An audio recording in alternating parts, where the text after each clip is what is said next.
Bonjour à vous et bienvenue sur la chaîne Histoire vraie de crime. Aujourd'hui, je suis très heureuse de vous présenter un cas particulièrement troublant qui s'est déroulé en 2023 dans un petit faubourg de la ville de Fresno, en Californie. Il s'agit d'une affaire qui a ébranlé toute une communauté pourtant réputée pour sa tranquillité et dont les secrets bien cachés ont fini par refaire surface de la façon la plus brutale qui soit. Je serais ravie que vous m'accordiez un « j'aime » et que vous vous abonniez à la chaîne pour suivre mes prochaines enquêtes. Dans cette affaire, plusieurs destins se croisent, mais un nom revient sans cesse dans les conversations de quartier. Morgan Reynolds, une comptable de 34 ans, travaillant à domicile, mariée à Keith Reynolds, père de famille de 39 ans, et occupant un poste d'agent commercial itinérant. Ensemble, ils élevaient Amelia, surnommée Amy, jeune fille de 16 ans, sportive, sociable, en apparence toujours souriante. Le quartier la voyait comme l'adolescente, typiquement gentille, appréciée de ses camarades, avec une passion marquée pour l'athlétisme au lycée local. Pourtant, derrière l'image presque parfaite de cette famille, un climat de tension larvée avait commencé à se former. Un autre nom, celui de Daniel Crowley, un voisin de 28 ans, allait rapidement émerger et semer la confusion dans l'esprit des habitants. Les soupçons, les sous-entendus et bientôt les preuves allaient devoir mettre en lumière une vérité bien plus complexe que ce que tout le monde imaginait. Morgan Reynolds incarnait un paradoxe. Cette femme discrète, à l'apparence toujours soignée, tenait avant tout à préserver son foyer et à maintenir une vision idéale de la vie de famille. D'abord considérée comme une épouse dévouée, elle semblait s'investir dans diverses activités au sein de sa communauté. Collecte de fonds pour la bibliothèque locale, participation à des événements caritatifs, etc. Keith Reynolds, son époux, jouissait de son côté d'une réputation plus extravertie. Ramenant parfois des cadeaux pour les voisins, il n'hésitait pas à rendre service, et beaucoup voyaient en lui un exemple du bon père de famille américain, toujours souriant, toujours prêt à vous saluer devant sa pelouse soigneusement entretenue. Amy, leur fille de 16 ans, complétait ce tableau idyllique. Son enthousiasme pour le sport, ses notes honorables, et le fait qu'elle se montrait souvent volontaire pour aider dans divers projets scolaires en faisaient une sorte de petite vedette à l'échelle du quartier. Personne n'aurait pu deviner le nœud de mensonges et de contradictions qui s'était lentement constitué dans l'intimité de cette maison. Les premiers signes du drame se sont manifestés un soir, tard, lorsque la quiétude habituelle du faubourg a été déchirée par un hurlement strident. Plusieurs habitants qui regardaient la télévision ou dînaient tardivement ont témoigné avoir entendu une voix féminine, apparemment en détresse. L'un d'eux, sans oser s'aventurer chez les Reynolds, a tout de même pris la peine d'appeler la police du comté. Les forces de l'ordre sont arrivées rapidement sur place, prêtes à gérer ce qu'elles imaginaient être une dispute conjugale ou un incident domestique mineur. En franchissant le perron de la maison, les agents ont trouvé Morgan Reynolds, les traits dévastés, la chemise déchirée sur une manche et l'air hagard comme si elle venait de vivre un cauchemar éveillé. Son mari, Keith, et leur fille, Amy, étaient introuvables. Interrogée sur place, Morgan expliqua de façon décousue que Keith et Amy étaient partis en pleine dispute. Elle répétait que son mari avait forcé leur fille à monter dans la voiture, mais ne parvenait pas à expliquer clairement pourquoi ni comment. Les voisins, regroupés devant la demeure, se tenaient à une distance respectueuse.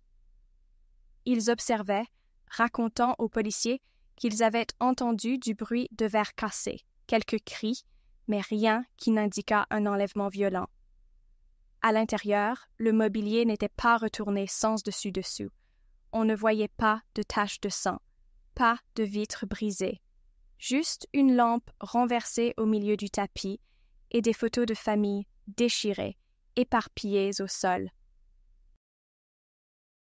l'officier de service, accompagné de sa partenaire, a ordonné la sécurisation des lieux et tenté de rassurer Morgan, encore sous le choc. Aux premiers abords, ce n'était pas la scène de crime classique où l'on voit du désordre partout. C'était plutôt la scène, incompréhensible, d'une fuite précipitée. Les policiers, conscients de l'urgence potentielle, ont contacté l'inspecteur principal du service d'enquête criminelle et sa collègue, une enquêtrice chevronnée spécialisée dans les disparitions. Tous deux se sont rendus sur place quelques heures plus tard, alors que la nuit était déjà bien avancée. La première étape consistait à sonder l'état émotionnel de Morgan et à recueillir un récit cohérent. Mais le récit de la jeune femme ne cessait de fluctuer.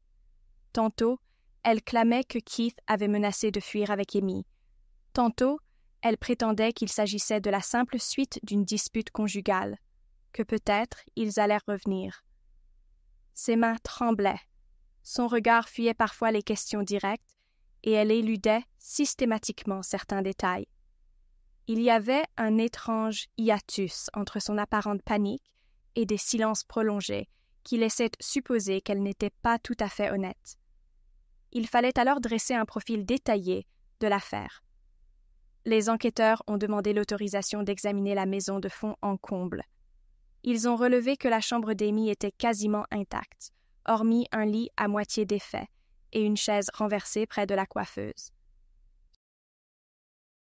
Sur le bureau de l'adolescente, on a découvert un ordinateur portable resté allumé, mais protégé par un mot de passe. Dans la chambre conjugale, rien ne laissait croire à un rapt. Les placards de Keith semblaient avoir été vidés à la hâte. Quelques chemises y étaient encore pendues, mais 2 valises avaient disparu, d'après Morgan. Dans le salon, les enquêteurs ont retrouvé ces morceaux de photos déchirés. On y voyait Keith et Amy, souriants, tout un pan de la vie familiale immortalisé sur ces clichés désormais en morceaux. Morgan avoua, d'une voix blanche, qu'elle les avait déchirés elle-même sous le coup d'une colère subite, car elle venait d'apprendre quelque chose de monstrueux. Toute la journée du lendemain, la police a interrogé les gens du quartier. Plusieurs ont affirmé avoir vu Keith chargé de 2 sacs un peu plus tôt dans la semaine, comme s'il se préparait à un départ. D'autres se souvenaient qu'Amy, depuis quelques mois, s'isolait et recevait souvent de mystérieux colis livrés par un transporteur. Certains parlaient d'un ado local qui serait peut-être son petit ami, mais personne n'avait de preuves précises. L'inspecteur principal et son équipe ont ainsi dressé une liste de pistes à explorer. D'abord, la possibilité d'un enlèvement par Keith. Morgan ayant affirmé qu'il pouvait être violent, on ne pouvait écarter l'idée qu'il avait arraché sa fille à son foyer. Ensuite, la piste d'une fugue conjointe. Peut-être Amy était-elle partie de son plein gré, entraînant son père dans un coup monté pour échapper à un climat familial délétère. Enfin, la piste d'une tierce personne restait plausible.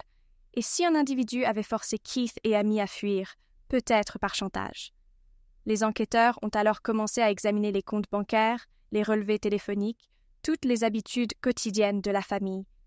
Le voisinage, d'ordinaire soudé, se mit à bruisser de rumeurs. Certains rappelaient que Morgan et Keith traversaient depuis plusieurs mois une passe difficile. Une voisine discrète prétendait avoir déjà surpris Morgan en pleurs, un soir d'été sur son perron, se plaignant à demi-mot de mensonges, de secrets qu'elle ne pouvait plus supporter. Un autre habitant assurait avoir vu Keith s'éclipser très souvent le week-end, prétextant des voyages professionnels, alors que son emploi ne le justifiait pas toujours. On mentionnait même un potentiel adultère. Personne n'arrivait toutefois à assembler ces bribes d'informations pour comprendre ce qui s'était réellement passé la nuit du drame. Pour la police, il fallait commencer par écarter la plus urgente des hypothèses. Un crime de sang. Sans cadavre ni trace de lutte violente. Cependant, la nature du délit demeurait ambiguë. Le principal enquêteur, un homme méthodique, habitué aux affaires de disparition, décida de miser sur la technologie pour glaner des indices. L'ordinateur d'Amy fut sa première cible. Les techniciens en cybersécurité de la police parvinrent à contourner le mot de passe, découvrant un historique de navigation chargé. La jeune fille cherchait des informations sur sa famille biologique, se rendant sur des sites spécialisés dans les tests ADN et l'adoption. Plusieurs heures de navigation concernaient également un forum pour adolescents en détresse, où elle écrivait sous un pseudonyme. Dans ses messages, elle se plaignait d'une situation familiale intenable, d'un secret qu'on lui aurait caché et qui la rongeait. Elle y mentionnait vaguement un « ami » virtuel qui la comprenait comme personne, un confident à qui elle racontait ses angoisses. Les enquêteurs avaient un nouveau point de départ. Qui était cet ami? Les agents remontèrent la piste de l'adresse IP associée aux messages échangés. Ils découvrirent rapidement que l'interlocuteur d'Amy vivait dans le même secteur géographique. Les messages contenaient des expressions familières, décrivant la rue voisine ou la supérette du quartier. Cette découverte retint l'attention de l'inspecteur principal. Se pourrait-il que l'ami en question soit quelqu'un qu'Amy connaissait déjà physiquement? Dans la foulée, la police recueillit le témoignage d'une habitante du quartier qui avait vu Amy prendre un café avec un jeune homme qu'elle ne connaissait pas à la terrasse d'un petit commerce local. Il y avait de cela 2 semaines. Le lendemain, un autre témoin affirma qu'il avait croisé Amy en train de discuter avec un voisin, un certain Daniel Crowley, connu pour sa discrétion, vivotant de petits contrats informatiques. En recoupant ces informations, on constata que la tranche d'âge correspondait, et que Daniel, alors âgé de 28 ans, aurait pu fréquenter la même école élémentaire qu'Amy des années auparavant, bien qu'il fût plus âgé. La possibilité qu'il se côtoie virtuellement prenait forme. Les enquêteurs se rappelèrent d'ailleurs avoir vu Daniel Crowley se tenir à l'écart, la nuit du drame, observant la scène depuis la chaussée. Il n'était pas intervenu, ni ne s'était approché pour proposer son aide. Interrogé le jour suivant, il avait répondu de manière confuse, prétextant ne rien savoir de ce qui s'était passé. Cependant, la police ne lui avait pas posé de questions approfondies sur son éventuelle relation avec la famille Reynolds, ignorant à ce moment-là l'importance d'une telle piste. Poussé par ces nouvelles découvertes, l'inspecteur principal et sa collègue se rendirent donc chez lui. Ils frappèrent à la porte. Une voix mal assurée leur répondit qu'il n'avait rien à déclarer et qu'il était fatigué, avant de la leur ouvrir finalement. À l'intérieur de la maison, un désordre massif régnait. Des feuilles de papier griffonnées traînaient sur la table basse, des tasses de café vides encombraient l'évier, et un écran d'ordinateur géant occupait l'essentiel de l'espace du salon, preuve de l'obsession de Daniel pour le numérique et les jeux en ligne. Face aux premières questions, Daniel resta évasif. Il prétendit n'avoir qu'une vague connaissance de la famille Reynolds. Oui, Amy était plus jeune que lui, il la connaissait de vue, depuis longtemps, c'est tout. Il ne s'inquiétait pas particulièrement de leur disparition, persuadé qu'ils reviendraient bientôt. Cette posture dérangeait les enquêteurs. Pourquoi ne pas manifester davantage de préoccupation pour une adolescente qu'ils connaissaient de près? À titre préventif, l'inspecteur principal lui demanda poliment l'autorisation de jeter un œil à son ordinateur, ce que Daniel refusa catégoriquement. Ce refus, bien que légalement défendable, éveilla immédiatement les soupçons. Parallèlement, dans les jours qui suivirent, l'enquêtrice chevronnée s'intéressa de plus près au couple Morgan et Keith. Au-delà de la façade souriante que Keith affichait, le dossier conjugal de la famille Reynolds dévoilait un passif troublant. Il existait une procédure de divorce en cours. Morgan avait entamé les démarches plus d'1 an auparavant, accusant Keith d'infidélité et de mensonges sur ses finances. Keith, de son côté, niait toute relation extra-conjugale, mais admettait que le climat familial s'était dégradé depuis la naissance d'Amy. Surprise, l'inspectrice découvrit au tribunal local un détail qui changeait toute la perspective. Amy n'était pas l'enfant biologique de Morgan et Case. Du moins, C'est ce que laissait entendre un dossier d'adoption classifié sous le nom des Reynolds. Keith avait procédé à l'adoption d'Amy à sa naissance, alors que Morgan figurait comme la mère adoptive légale, et pourtant, les documents portaient sur quelques zones d'ombre quant aux circonstances exactes de cette adoption. En fouillant davantage, les enquêteurs mirent certes la main sur un échange de courriels entre Morgan et un certain cabinet juridique. Morgan y réclamait des précisions sur la possibilité de contester la paternité légale de Keith sans que ce dernier n'en soit informé. La date de ce courriel coïncidait avec l'époque où Amy aurait commencé ses recherches sur sa filiation. À présent, un mobile potentiel émergeait. Peut-être que Morgan, inquiète de perdre l'affection ou l'autorité sur Amy, avait agi d'une manière extrême pour empêcher Keith de partir avec l'adolescente. Mais pour quelle raison précise? S'agissait-il d'une histoire d'héritage, de jalousie ou d'une forme de vengeance après une trahison? Les hypothèses se multipliaient. Amy, quant à elle, semblait être au cœur de ce tourbillon familial, comme un pion cherchant à s'émanciper, déchiré entre des parents adoptifs en conflit. Les indices concernant son implication personnelle dans sa propre disparition se précisèrent lorsque les enquêteurs retrouvèrent, dans les relevés bancaires, des virements inattendus depuis un compte au nom d'une association caritative gérée par Morgan, directement vers la carte prépayée d'Amy. En tout, plusieurs centaines de dollars transférés à intervalles réguliers. Pourquoi Morgan envoyait-elle de l'argent à Amy en secret? Et qu'est-ce qui aurait pu pousser Amy à fuir?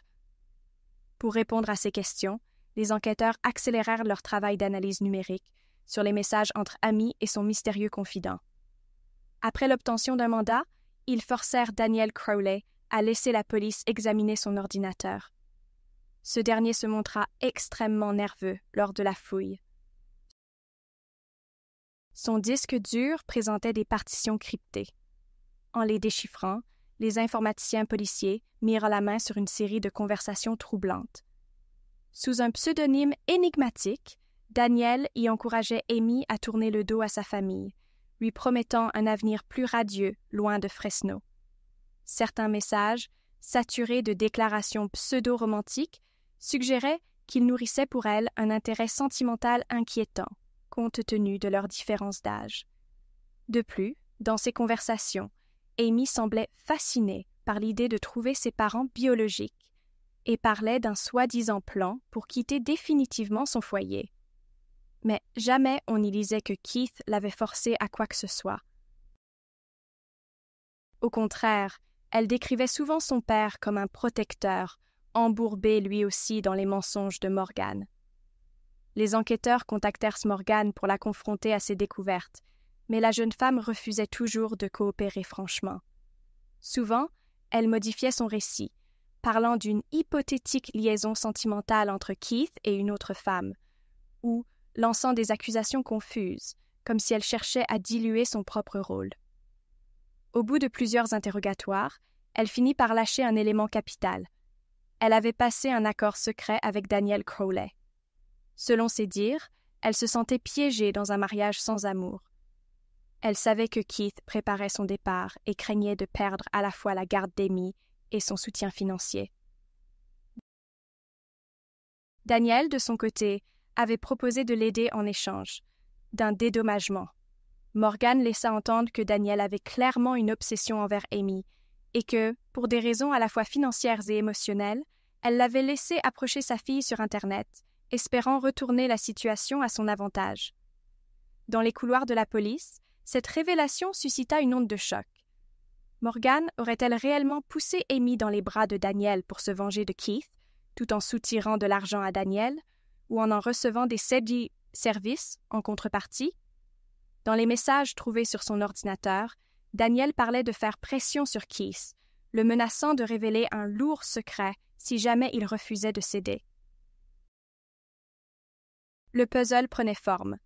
Daniel cherchait à convaincre Amy de fuir, sous prétexte de l'aider à retrouver ses racines biologiques, tandis que Morgan, pour des raisons financières et personnelles, laissait faire, se contentant de brouiller les pistes auprès de Keith et de la police.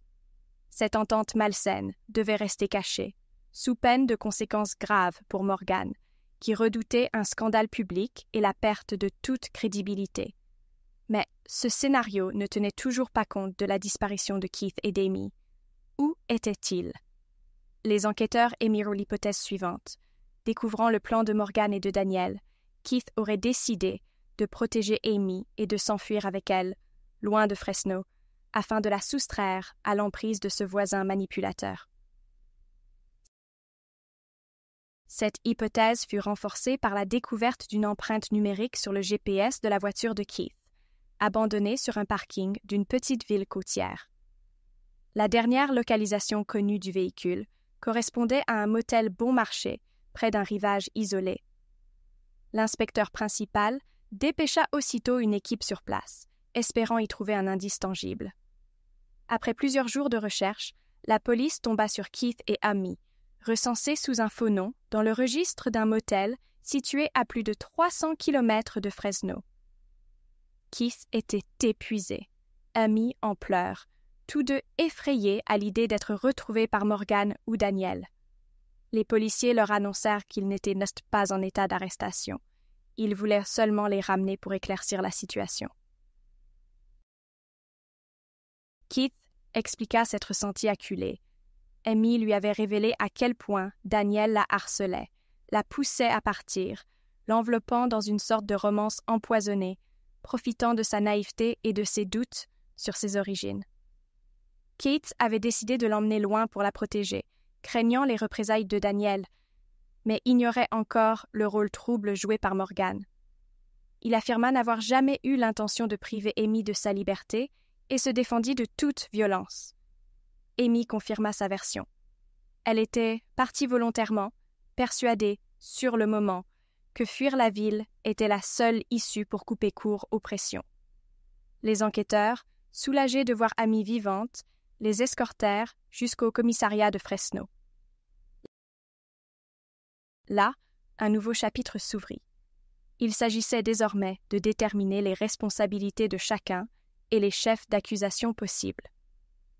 Morgan fut immédiatement placé en garde à vue, soupçonné d'avoir livré de fausses informations et dissimulé à la police la véritable nature de la relation entre Amy et Daniel. Pire encore, la possibilité qu'elle ait encouragé l'emprise de Daniel sur l'adolescente, dans le but de piéger Keith, ajoutait à la gravité des charges. Daniel, quant à lui, réalisa qu'il ne pouvait plus échapper à la justice. Les conversations retrouvées sur son ordinateur, ses menaces à peine voilées envers Keith, tout indiquait un plan délibéré visant à éloigner Amy de sa famille pour satisfaire ses propres sentiments obsessionnels. Lorsqu'un avis de recherche fut diffusé, il tenta de s'enfuir hors de l'État. Cela ne fit qu'aggraver son cas. Il fut arrêté au terme d'une course-poursuite sur une route menant vers la frontière. On découvrit dans son véhicule plusieurs affaires appartenant à Amy, dont elle ignorait la disparition. Le procès, qui s'ensuivit, passionna les médias locaux. Morgan, dans ses premières déclarations, se présenta comme une victime. Elle prétendait avoir agi sous la contrainte, en proie à la peur que Keith s'empare définitivement d'Amy et la prive de tout droit parental.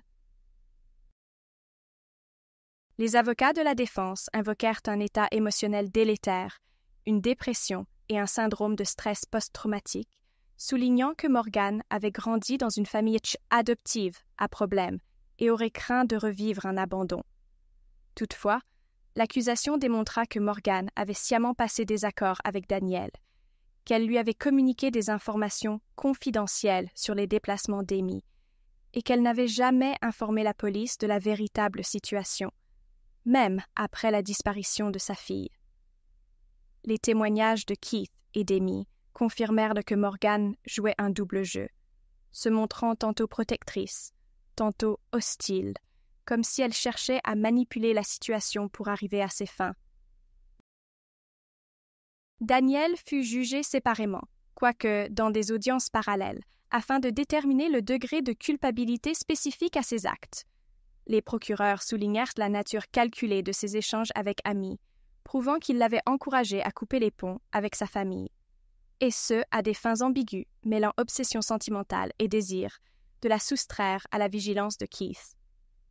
Ils exhibèrent des extraits de chats où Daniel parlait clairement de partir avec Amy et d'entamer une nouvelle vie. La défense essaya de plaider un trouble psychologique, arguant que Daniel, souffrant d'anxiété sociale, s'était entiché d'Amy par maladresse et n'avait pas eu l'intention réelle de l'enlever. Mais les conversations, les menaces et le fait qu'il ait tenté de fuir l'État discréditèrent largement cette ligne de défense. Le tribunal examina également la question de la filiation biologique d'Amy, car, dans les dossiers, il apparaissait que Keith n'était pas le père adoptif légal d'origine, mais plutôt que Morgan et Keith avaient d'os procédé à une adoption conjointe lorsque l'enfant était encore bébé. L'audience révéla que Morgan aurait menti à Amy pendant des années, affirmant qu'elle était leur enfant biologique pour préserver l'image de la famille parfaite. Or, dès que la procédure de divorce s'annonça, le sujet de la paternité se fit brûlant. Morgan craignait qu'en apprenant la vérité, Amy ne choisisse de vivre chez Case, d'autant plus que Case semblait prêt à s'impliquer davantage auprès de sa fille, malgré le choc de ces révélations. Les avocats de la défense de Keith produisirent une série de lettres et de courriers électroniques dans lesquels Morgan tentait d'acheter le silence de certains membres de la famille élargie afin que personne ne révèle à Amy les détails de son adoption. Ce climat de dissimulation systématique, couplé aux soupçons de manipulation, dressa un portrait très sombre de Morgan, désormais présenté comme la pièce maîtresse d'une machination. Les audiences furent extrêmement tendues. Amy dut témoigner, racontant devant le tribunal comment elle avait découvert la vérité en tombant par hasard sur des documents légaux dans le grenier. Bouleversée, elle s'était confiée à Daniel en ligne, car elle le croyait empathique et honnête. C'est lui, d'après elle, qui l'avait convaincue de tout quitter. Au même moment, Keith, sensibilisé à la souffrance de sa fille, avait voulu obtenir des réponses de la part de Morgan. Il avait découvert, stupéfait, que Morgan soutenait en sous-main l'étrange démarche de Daniel. Prise en étau, Morgan s'était emportée, et une dispute éclata entre eux le soir même, ce qui expliquait la lampe renversée et les photos déchirées. Selon Amy, c'est elle qui avait incité son père à partir dans la nuit, de peur que Daniel ne vienne la chercher.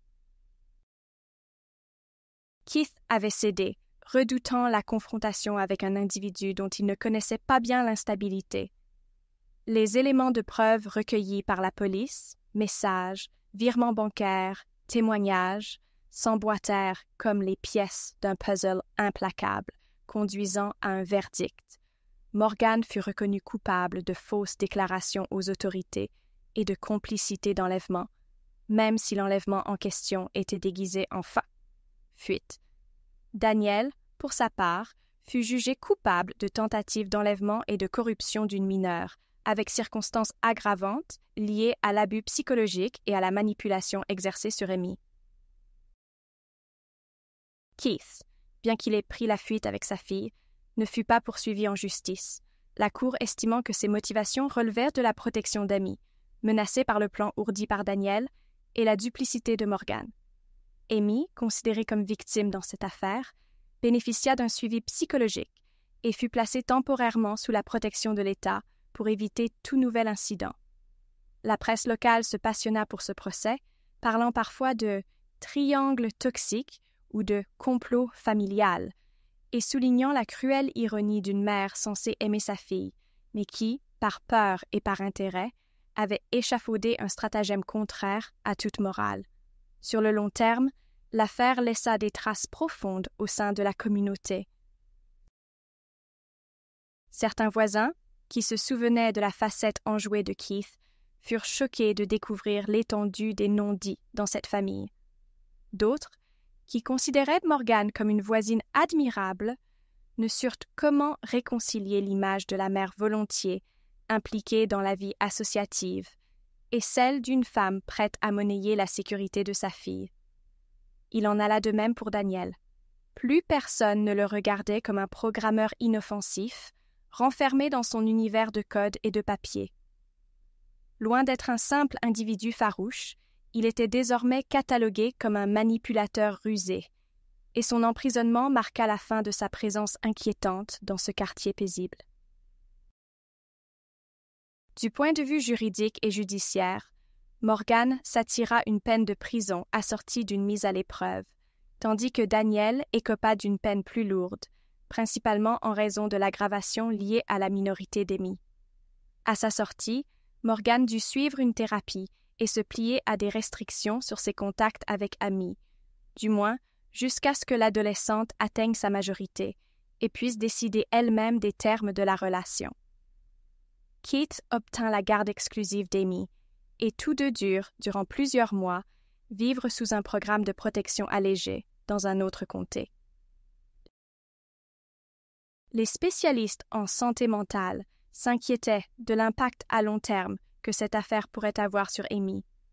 D'un côté, elle s'était sentie trahie par sa mère, qu'elle aimait pourtant.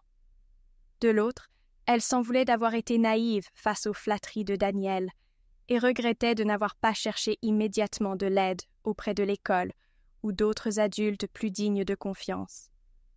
La communauté de Fresno, ébranlée, chercha un sens à donner à ce cauchemar familial. Certains habitants tentèrent de créer un groupe de soutien pour les adolescents en crise, sous l'impulsion d'une association locale spécialisée dans le suivi des jeunes adoptés. Cette initiative, portée notamment par quelques voisins outrés par l'indifférence ambiante, permit de sensibiliser la population aux dangers d'Internet et aux dérives manipulatrices, mais aussi d'informer sur les complexités de l'adoption et de la recherche des origines. Malgré tout, la tragédie Reynolds allait rester dans les annales comme l'incarnation de la face cachée d'un quartier soi-disant sans histoire. Aujourd'hui, plusieurs mois ont passé. Amy, plus lucide sur sa situation, poursuit ses études, encadrée par des professionnels de la santé mentale et soutenue par un entourage qui a pris la pleine mesure de sa fragilité. Keith, profondément marqué, a refait surface en tant que père protecteur, redoublant d'efforts pour rétablir un quotidien stable. Morgan, depuis sa libération conditionnelle, tente de se faire oublier, vivant en retrait et se gardant de tout contact direct avec ceux qui la jugent responsable de cette tragédie. Quant à Daniel Crowley, son incarcération est assortie d'un suivi psychologique. Les experts l'estiment susceptible de rechuter si un accompagnement thérapeutique approprié n'est pas mis en place. Le tout s'est conclu sur une note amère. La justice a tranché, certes, mais personne n'est vraiment ressorti indemne des conséquences de cette sombre affaire. Pour conclure, je dirais simplement que cette histoire m'a profondément touchée et qu'en tant que femme, elle m'a rappelé à quel point les apparences peuvent être trompeuses. Je reste persuadée que si la vérité avait été mise au jour plus tôt, une grande partie de cette souffrance aurait pu être évitée. Nous devrions toutes et tous garder à l'esprit qu'il faut parfois gratter la surface lisse d'une famille ordinaire pour découvrir les failles qui menacent de la briser. Merci du fond du cœur d'avoir suivi ce récit jusqu'à la fin. Je suis très reconnaissante de votre soutien et j'espère que ce témoignage vous aura interpellé autant qu'il m'a interpellée. Si vous souhaitez approfondir d'autres affaires toutes aussi énigmatiques et dramatiques, je vous invite à regarder les autres vidéos disponibles sur la chaîne. J'en ai plusieurs en réserve, toutes basées sur des faits réels, qui vous feront découvrir des enquêtes passionnantes. Et je compte bien vous surprendre encore avec de prochains récits où la frontière entre le bien et le mal est parfois bien plus floue qu'on ne l'imagine. Prenez soin de vous et à très bientôt pour une nouvelle histoire vraie de crime.